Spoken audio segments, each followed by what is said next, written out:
우리 청년들 세대와 지금 우리 부모의 세대는 동상이몽인 것 같아요.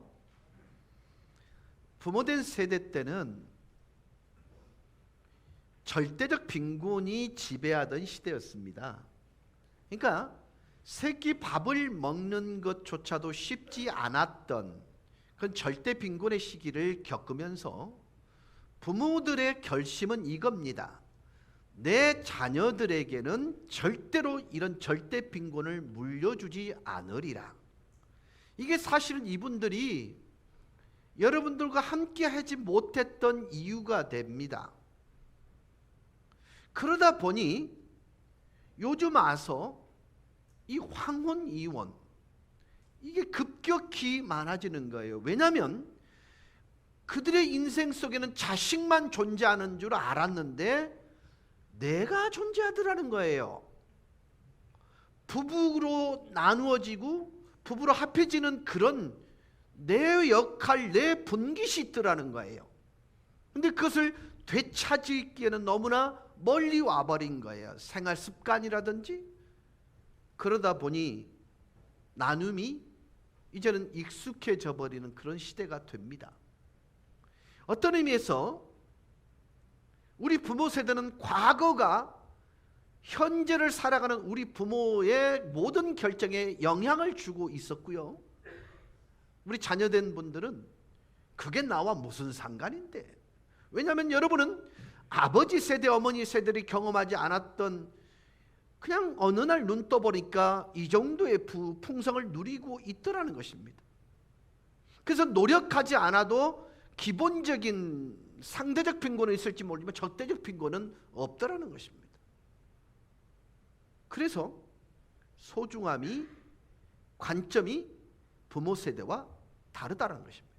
그래서 부모 세대는 내가 살아왔던 이 시대를 되물려 주지 않기 위해서 교육하는 일에, 왜냐하면 절대적 빈곤으로부터 벗어나고 좀 더 나은 여건을 차지하기 위해서는 이게 필요하다고 생각해서 목숨을 걸었던 것입니다.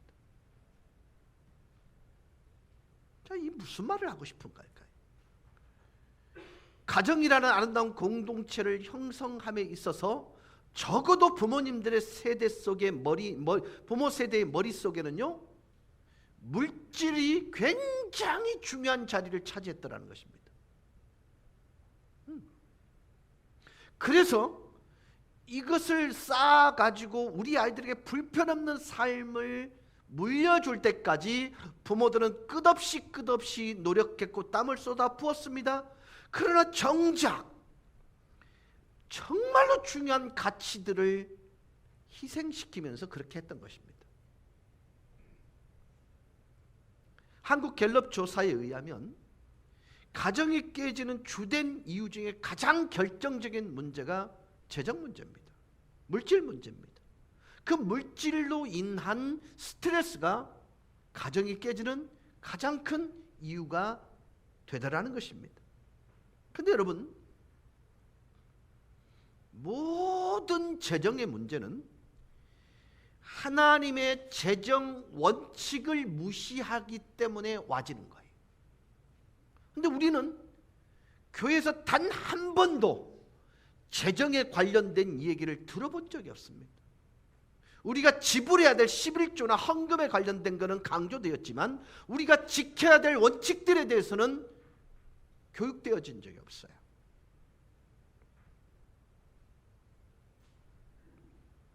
그래서 모든 소산의 원칙은 땀이 기본이 되는 것입니다.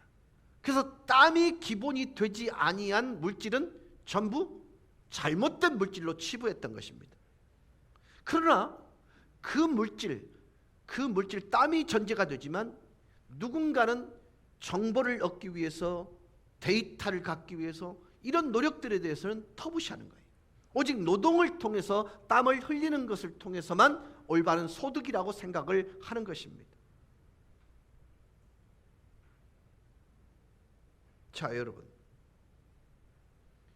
성도된 저와 여러분이 어떻게 물질을 사용해야 하는지에 대해서 말씀을 근거로 해서 정말 올바르게 물질을 바라보는 것과 물질을 사용하고 나누는 것들에 대해서 한번 배워보기를 원합니다.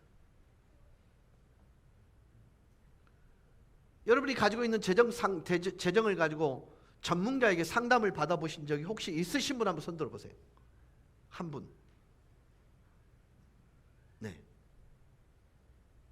그럼 여러분께 물을게요. 여러분은 전문가이십니까?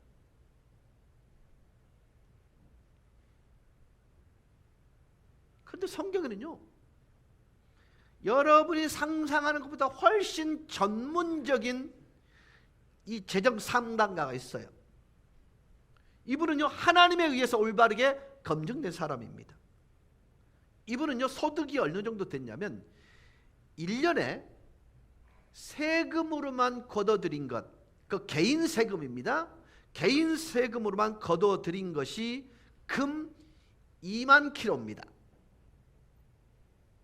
와, 이분 대단하세요. 자, 금 한 돈 요새 얼마죠? 예? 30만 원. 그럼 장로님 1톤이면 몇 킬로그램이죠? 1000킬로지요? 그럼 한 돈이면 몇 그램?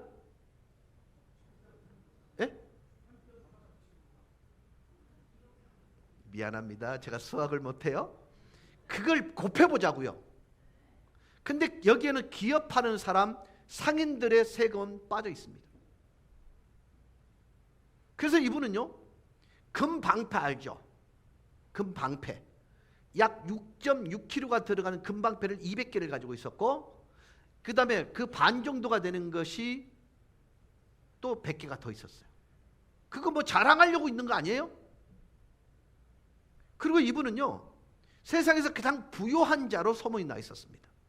뿐만 아니라 하나님께서 그가 가장 명철한 사람, 가장 지혜 있는 사람이라고 얘기했습니다.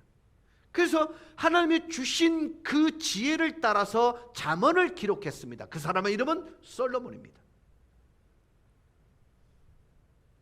그래서 이 솔로몬이 물질적 자유를 위한 5가지 원리를 우리에게 가르쳐주고 있습니다.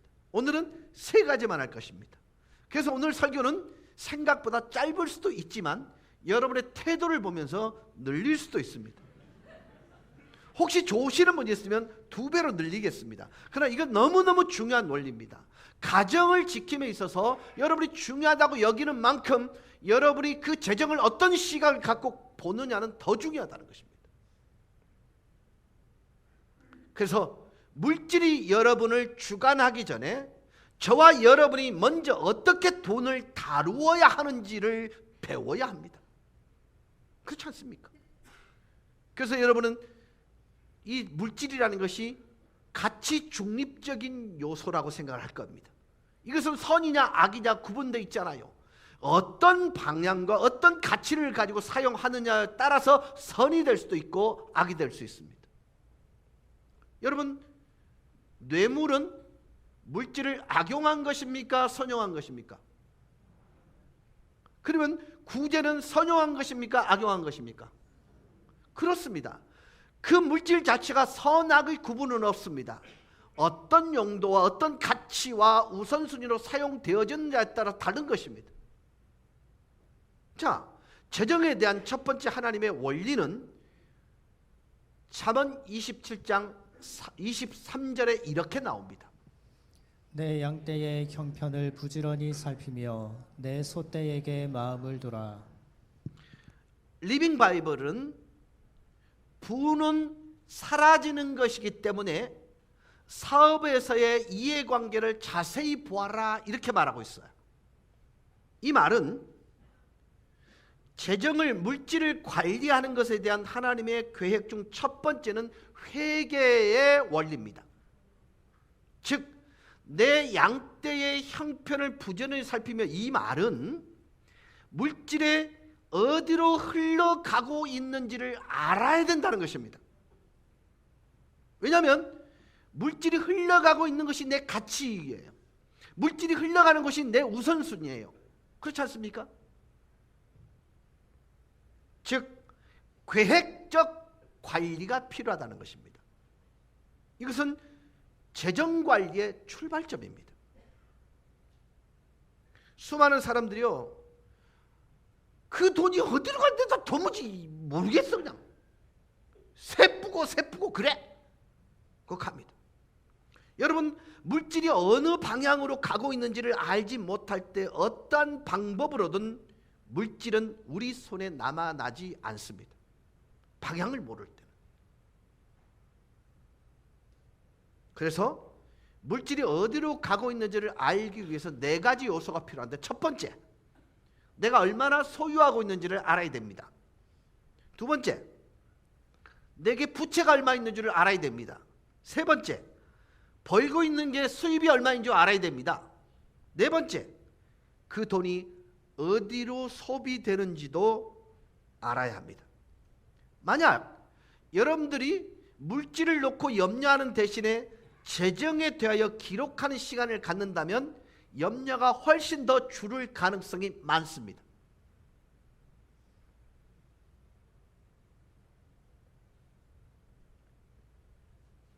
세임아, 엄마한테 용돈 받아? 얼마씩 받아? 한 달에 2만 원? 우와! 11조 때? 우와! 그리고 나머지 18,000원이 어디 쓰이는 줄 알아? 근데 쓴 것을 기록해 봤어? 그러면 이번 달부터 있잖아, 2만 원 받으면 11조 헌금 빼놓고 네가 어디에 썼는지를 기록해 봐봐. 그러면 어떤 너? 쓸데없는 데 쓴 게 나올까 안 나올까? 나오겠지. 그러면 그것을 전략해 가지고 그것을 안 쓰고 더 보람 있는 데 쓸 수 있을까 없을까? 있어요. 맞지? 기록할 거야? 다음 달에 목사님한테 그 기록해서 가지고 와. 문화상품권 준다. 문화상품권 줄게. 기록해야 돼. 거짓말하면 안 돼. 몰아서 하면 안 돼. 쓸 때마다 기록해야 돼. 오케이. 이제 기억이 남으시겠죠? 여러분, 2만 원 소비하는 것이 기록하는 게 쉬울까요? 어려울까요? 절대 쉽지 않습니다. 그런데요, 기록하다 보면 지출 자체에 대해서 신중해질까요? 안 할까요? 선용을 할까요? 안 할까요? 여러분, 물질은요, 11조를 제외한 나머지에 대해서 선용할 것이 전제로 달려있는 거예요. 그래서 여러분, 기록하는 일은 너무너무 중요하답니다.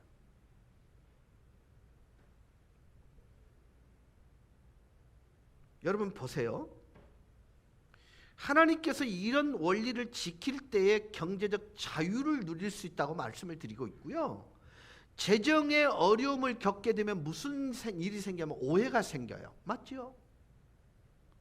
저 얼마나 빌려가 놓고 뭐 갚지도 않노 막 이런 거 있죠? 피치 못할 상황이 있다 보니까 관계가 깨져버리는 거예요. 오해가 생기고 문제가 생기는 것입니다. 재정이 어려우면요, 상대에게 이러한 부분을 숨기게 되고요, 이러면서 관계에 문제가 생기기 시작해요. 이순영 권사님 딴 주머니 있어요? 유 집사님 귀 좀 닫지요? 유 집사님 딴 주머니 차세요? 아이, 우리는 우리끼리인데 뭐. 지금 제가 말씀을 드린 것은요, 물질이 개입했을 때는요, 긍정적으로 작용하면 괜찮지만 부정적으로 작용하게 되면요, 관계에 치명적인 영향을 끼칩니다.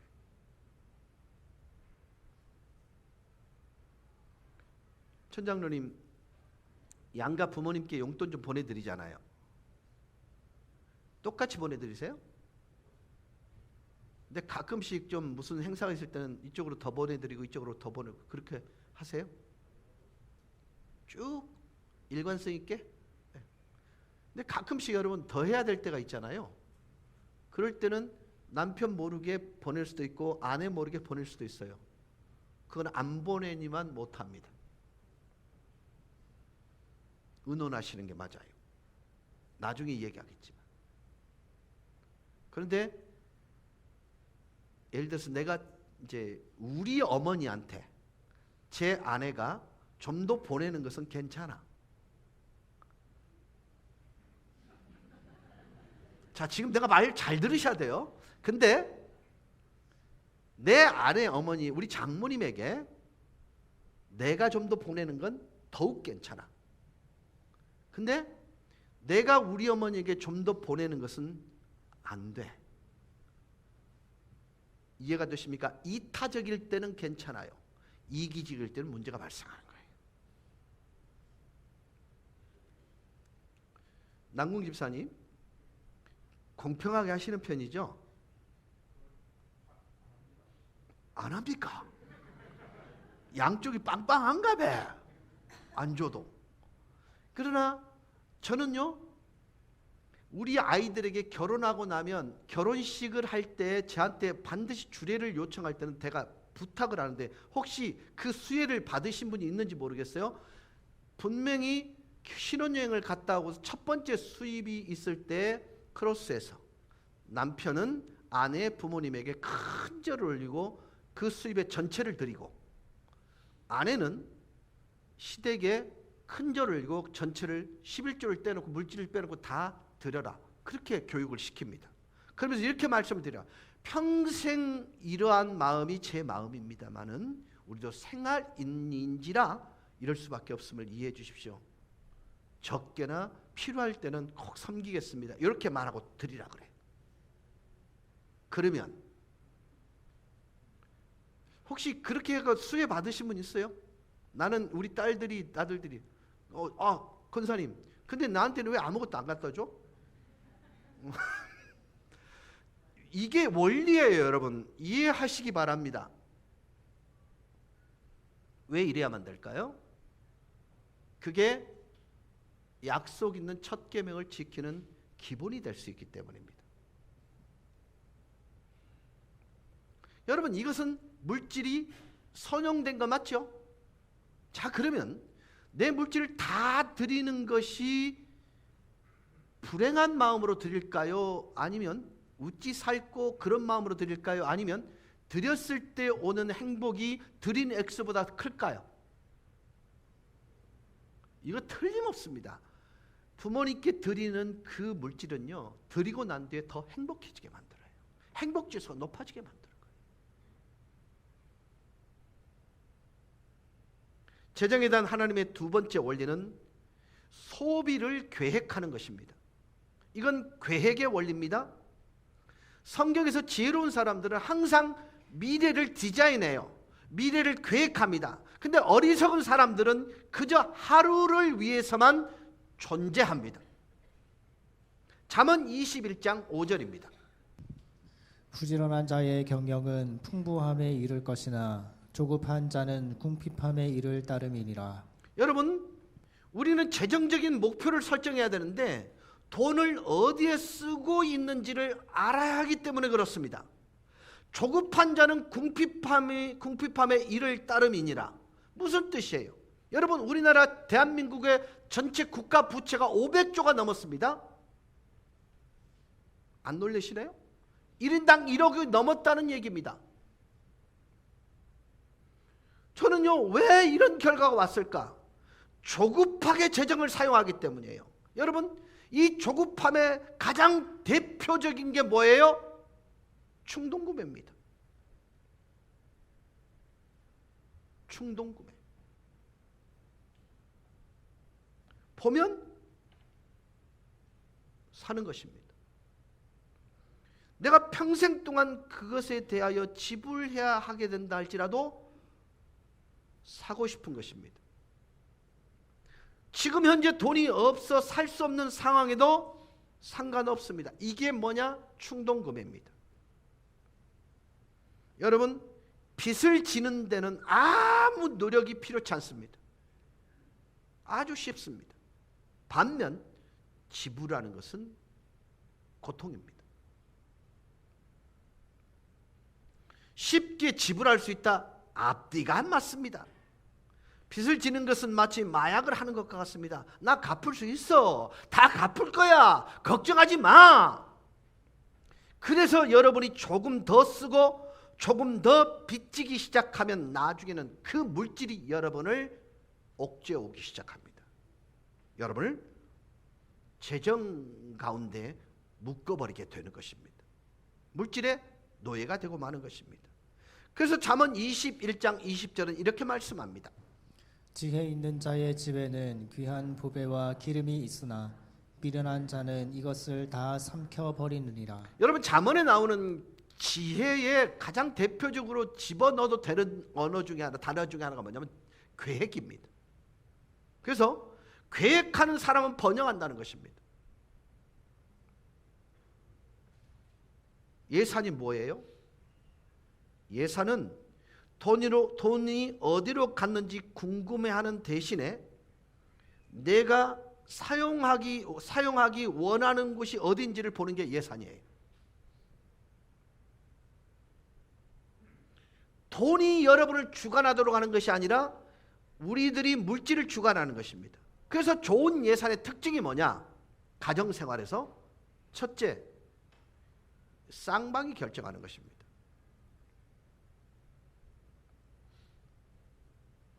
함께 그것에 대해서 동의하는 것이에요. 함께 앉아서 같이 기도하고 연합하는 것이 선행되어야 합니다. 대부분 결혼생활에서 한 사람은 계획하는데 한 사람은 대책 없이 써버립니다.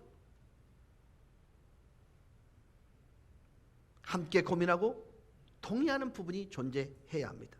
두 번째는 기도입니다. 어떻게 이걸 사용할 것인지 예산에 관하여 집행에 관하여 기도해야 합니다. 사실 저와 여러분은 하나님을 위해서가 아니면 조금의 재정도 가질 수 없어요. 우린 자신이 돈을 벌고 그것을 위해서 일했고 그래서 자립적인 존재라고 말을 해요. 자립적인 사람들은 보통 자신이 이루어 놓은 것을 숭배할 뿐만 아니라 자신이 그 모든 것의 주인이라고 생각을 합니다. 그래서 우리에게 힘을 주어 침대에서 일어나 가지고 일터로 나가게 하는 분이 하나님이라는 사실을 잊어봅니다.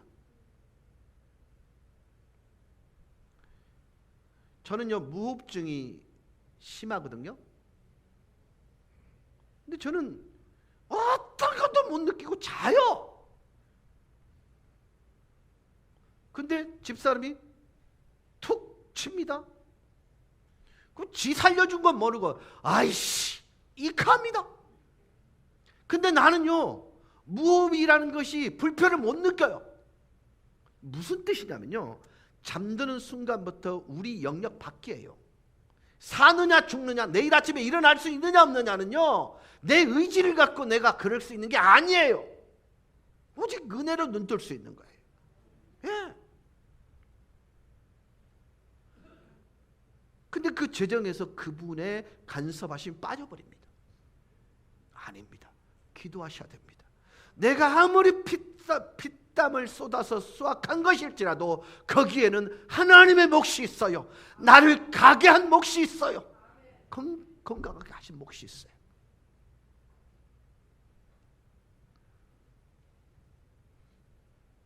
주님을 위해서가 아니라면 여러분은요, 이것들 중 하나라도 가질 수 없습니다. 그래서 여러분은 무엇을 해야 돼요? 기도해야 합니다. 이렇게 기도하십시오. 하나님, 이 땅에 저를 있게 하셨습니다. 내가 이 땅에 어떤 삶을 살기를 원하세요? 제가 주님이 건강 주셔서 벌어들인 이 땀의 소산을 어떻게 사용하기를 원하세요? 하나님께 도움을 구하셔야 됩니다. 성경은요, 지혜가 부족한 사람에 대해서 비난한 적이 없습니다. 오히려 지혜가 부족하면 뭐예요? 꾸짖지 아니하시고 후히 주시는 하나님께 구하라고 얘기하는 것입니다. 이게 원리예요. 세 번째는요, 목표를 기초로 해야 합니다. 여러분, 우리는 그리스도인으로서 세 가지 영역의 예산에 목표를 정해야 됩니다. 첫째, 저축, 지출, 구제와 헌금입니다. 지혜로운 사람은요, 앉아서 내가 얼마나 하나님께 먼저 드릴 것인가를 결정하고 그리고 얼마를 지출할 것을 결정하고 얼마나 다른 일을 위해 지출할 것인가를 결정하는 것입니다. 이것들을 종합해서 실행에 어떻게 하면 옮길 수 있을까를 계획을 세워야 합니다. 재정에 대한 하나님의 세 번째 원리는 기쁨과 만족의 원리입니다. 잠언 15장 6절 7절입니다. 의인의 집에는 많은 보물이 있어도 악인의 소득은 고통이 되느니라. 지혜로운 자의 입술은 지식을 전파하여도 미련한 자의 마음은 정함이 없느니라. 여러분이 가지고 있는 것을 누려본 적이 있으세요? 근데 성경에서 누린다, 즐긴다는 항상 with입니다. 함께입니다. 나 홀로는 안 돼요. 내가 아닌 다른 존재와 함께 누리는 거예요. 그래서 이타적 지출에 대해서 누리고 즐기라는 것입니다. 주님에 대한 약간의 두려움을 가지고 있는 게요, 재정을 함부로 쓰는 것에 대한 그 두려움, 이것이 하나님이 기뻐하는 소비일까에 대한 두려움을 갖고 있는 그것이요, 부를 얻기 위해 초조하고 불안해하면서 거대한 부를 이루는 것보다 훨씬 낫다, 이렇게 얘기하고 있습니다.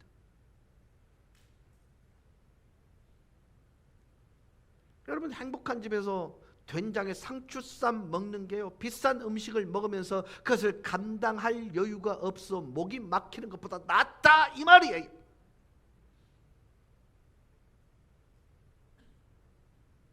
세임아, 제일 좋아하는 음식 뭐야? 고기 좋아해? 안 좋아해? 돈가스는 좋아해. 그러면 돈가스, 우리나라에 제일 맛있는 돈가스를 이제 세임이 혼자 먹어. 그거 하고 엄마가 있는데 집에 가고 엄마는 김치국에다가 김치 하나만 줘. 돈가스 먹고 싶어? 엄마랑 함께 먹고 싶어? 진짜제? 답을 안 되니까. 여러분께 묻고 싶습니다. 진짜세요? 나는 여러분이 어떤 목표도 갖고 있지 않다, 그런 생각을 해본 적은 없습니다. 분명히 목표가 있습니다. 그러나 성경은 재정적인 목표를 정하는 것에 대해서 원리를 가르쳐주고 있습니다. 그래서 여러분 삶에 다른 영역의 목표같이 목표를 세우셔야 됩니다. 얼마를 벌 건가? 얼마를 사용할 것이고, 얼마를 벌기를 원하는지, 얼마를 저축하기를 원하는지, 얼마나 헌금하고 구제에 사용할 것인지 목표를 정하셔야 됩니다. 하지만 최초에 여러분이 목표에 집중하려고 할 때 가장 중요한 것은 지금 여러분이 가지고 있는 것을 누리시는 것부터 시작하셔야 됩니다. 혹 여러분 중에 자신이 가지고 있는 것을 즐기지 못하면서 목표에만 집중한 사람을 보신 적 있으신가요? 사람 미칩니다. 그렇죠? 여보, 변기 좀 가르자. 이사 갈 길인데 동해물과 마르고 닳도록 이거 닳고 나서 충분히 하고 나서 하자. 익합니다. 물론 지혜로운 것입니다. 그러나 더 많은 것을 갖기 위해 바빠짐으로 지금 가진 것을 즐길 수 없다면 불행입니다.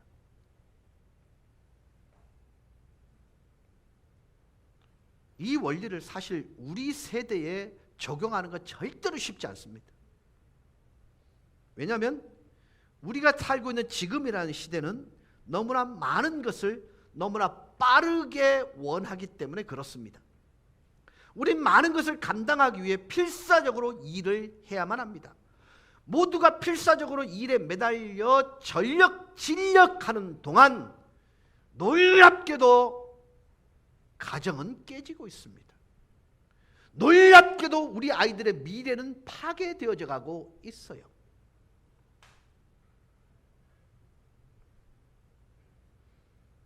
모두가 지나친 일에 지쳐서 집에 돌아옵니다. 의자에 푹 파묻힙니다. 아무런 대화도 없습니다. 그저 리모컨만 눌렀다 돌렸다 합니다.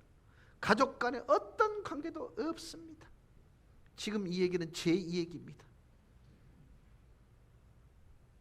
근데 제 이야기만, 저한테만 한정된 얘기, 국한된 얘기일까요?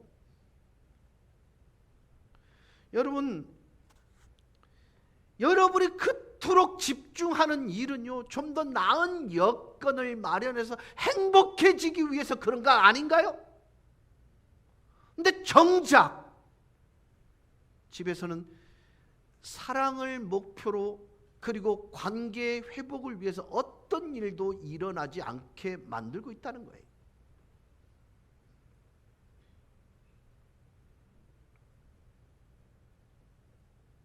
가족의 행복을 위해서, 더 나은 환경을 위해 일한다고 하지만 정작 남는 것은 공과금을 지급하는 것 말고는 없어요.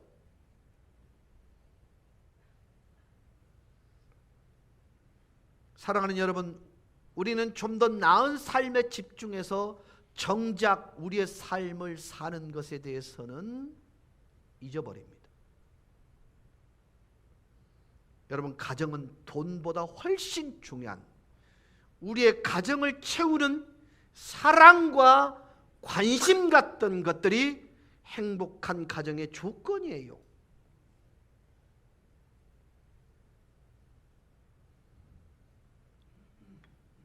아이들이 필요로 한 것들을 사주는 것 이상으로 더 가치로운 것은요, 부모의 관심이요 사랑입니다.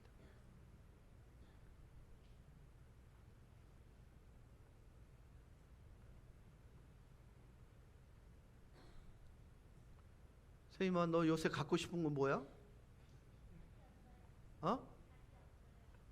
없어? 딱히 없어? 휴대폰 있어? 필요 없어? 필요 있지? 다른 친구들 다 있는데 너만 없는 거잖아. 다른 친구도 없나? 그래요? 그럼 갖지 마. 엄마하고 함께 있는 게 좋아? 아니면 너 혼자 놀이터에서 노는 게 좋아? 그거 진짜지?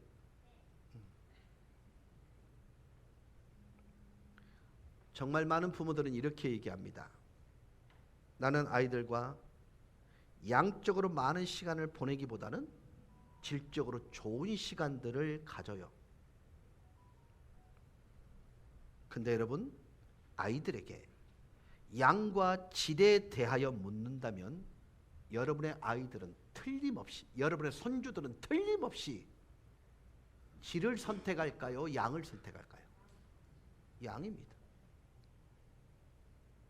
목사님, 지금 시대가 어떤 시대인데 그거 다 챙기면서 맞아요. 그걸 인정한다니까요.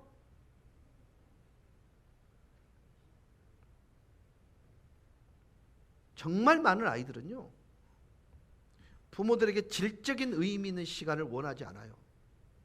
단지 부모가 근처에 함께 해주기를 원해요.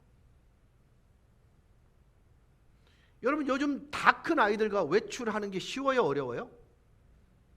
중고등학교 학생들을 둔 아이들, 엄마가 밖에 나가 외식하자 그러면 따라와요, 안 와요? 거의 안 와요. 세임아, 세일이 형님은 엄마 아빠가 밖에 나가서 밥 먹자 그러면 따라 나오니? 그냥 너처럼 그냥 계속 신나갖고 따라 나와?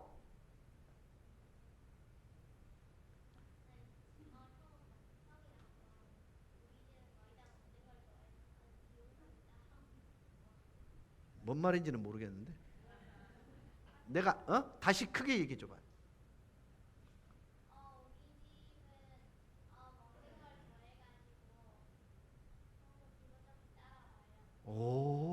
무조건 따라와요. 저 집은 특별한 집이잖아요. 요즘 중학생들, 고등학생 가자 그러면 안 따라 나옵니다. 근데 걔들이 그럴 나이라서 그럴까요? 아니요. 여러분의 목표가 잘못됐다는 걸 절대 말씀을 드리는 게 아니에요.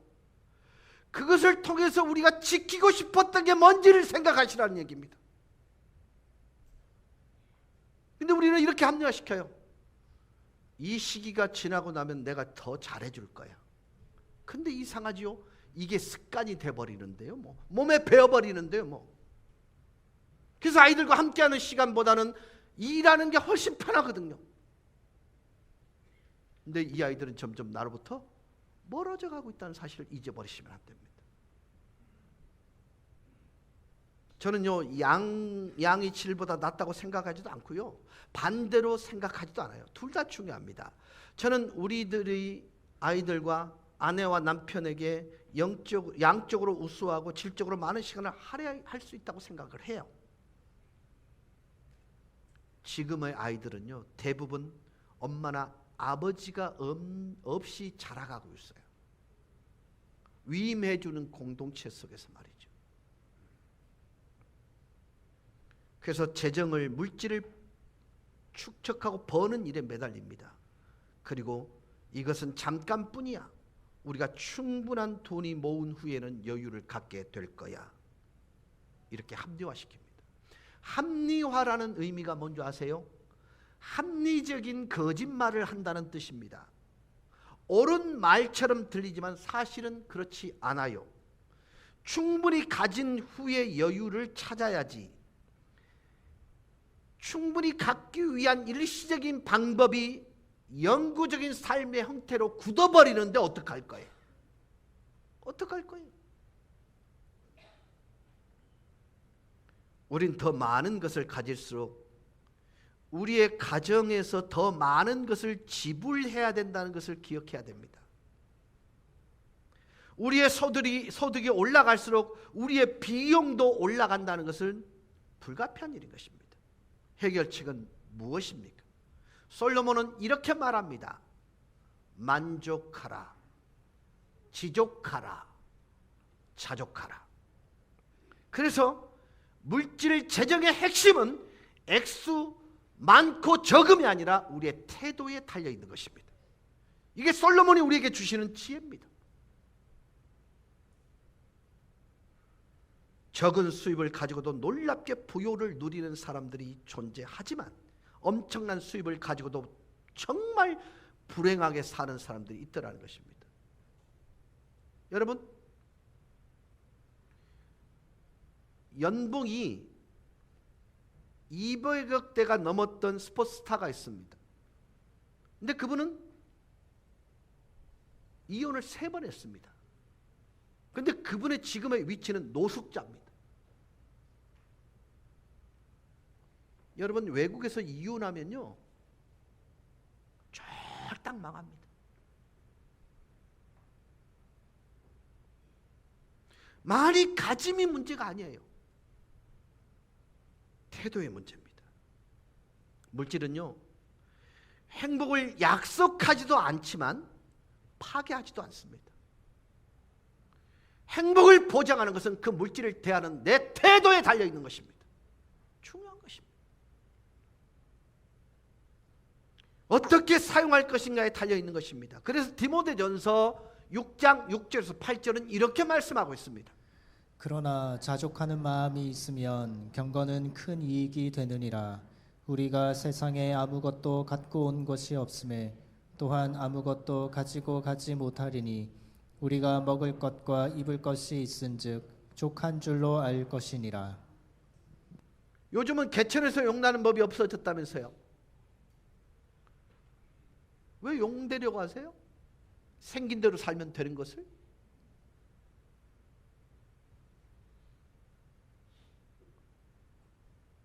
여러분, 이 세상에서 아무것도 가지고 갈 수 없는 게 우리예요.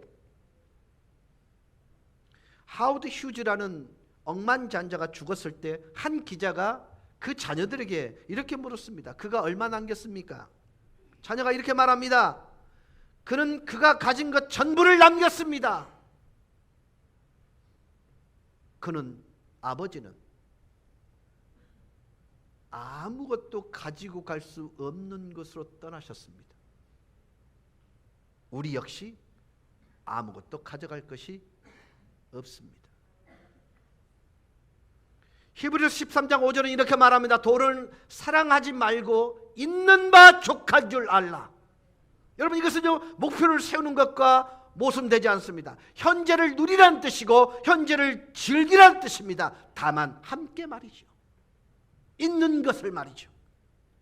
있는 것을 다 쓰고 그 의미가 아닌 것입니다. 여러분, 우리 모든 사회는요, 불만족을 생산하는 방식으로 세워져 가고 있습니다.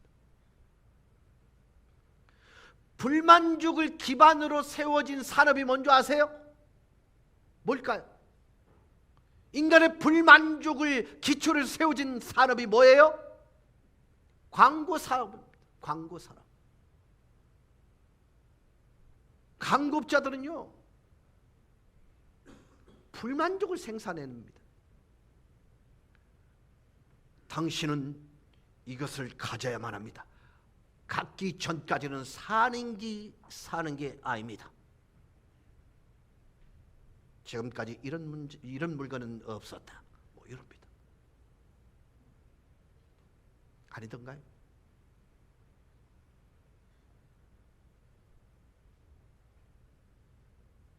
그럼 저는요, 정말 어리석은 사람이에요.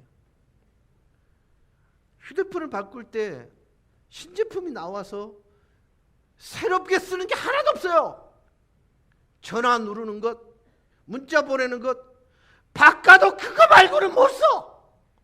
인터넷 검색하고 다른 기능 모르니까. 근데 바꾸면서 하루 만족하려고 그 많은 것들을 허비한단 말이죠. 뭐에 속아서요? 텔레비전에 속아서요.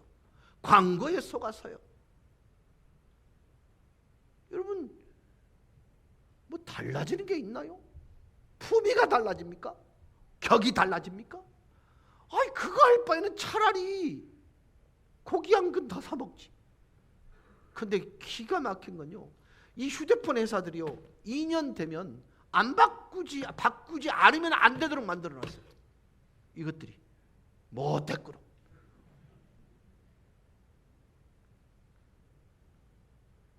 그래서 세 가지 적을 없애세요. 첫째, 텔레비전의 광고 보지 마세요. 저는요, TV 광고 나오면 막 틀어봅니다. 광고 없는데. 근데 요것들이 더 머리를 썼고, 드라마 중간에도 광고 때리고, 스포츠 중간에도 광고 때리고 그럽니다. 그런데 네가 이런 머리를 써? 너는 벗어나지 못해. 이게 사실 현실입니다. 그러나 여러분, 내게 하나님께서 허락하신 목표가 있고 그 목표를 실행하기 위한 계획들이 세워질 수 있다면 우리는 거룩한 허비를 제외하고는 허비하지 않을 것입니다. 제가 한 달 뒤에 우리 세이미의 용돈 명세서를 PPT로 띄우겠습니다. 괜찮겠어? 오케이. 상품권 준다. 그 상품권은 공짜니까 마음대로 쓴다는 의미가 아니겠지? 그걸 또 어떻게 썼는지 기록하는 거야. 사랑하는 여러분, 저는 오늘 가정사역, 가정의 시리즈를 하면서 정말 실제적인 얘기를 여러분과 지금 나누고 있습니다. 여러분, 하나님께서 우리에게 가정이라는 아름다운 공동체를 설계하셨을 때는 모든 가치 중심이 가정에게 무게중심을 두고 있습니다.